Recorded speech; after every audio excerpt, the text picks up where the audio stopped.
এটা হলো মালয়েশিয়ার স্বাধীনতা স্কয়ার। এখান থেকে ওরা ইংরেজদের থেকে স্বাধীনতা ঘোষণা করেছিল 1956 সালে মেবি, আমার ঠিক মনে নেই, তবে আমি পড়ছিলাম 1956 সালে এখান থেকে স্বাধীনতা ঘোষণা করা হয়েছে ইংরেজদের থেকে। ইংরেজরা ওদেরকে স্বাধীনতা ঘোষণা করেছে মালয়েশিয়ানদের। আমাদের তো এশিয়া মহাদেশকে 1948 সালে করা হলো, মালয়েশিয়া হয়েছে 1947 সালে। ওর পিছনে হলো এটা মে ব্যাংক, ওই পিছনে মে ব্যাংক যেটা 118 তলা দ্বিতীয় ভবন।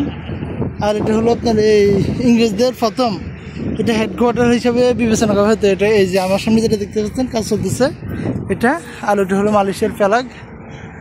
আমরা এখন আছি মালয়েশিয়া স্বাধীনতা স্কয়ারের সামনে। আপনি দেখতেছেন এখানে এখন কাজ চলতেছে। এটি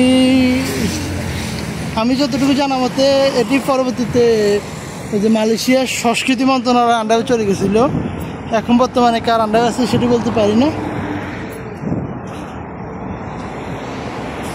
এ হলো এই জায়গাটার একটি পূর্ণরূপ, আমি সম্পূর্ণ একবার দেখে দিচ্ছি।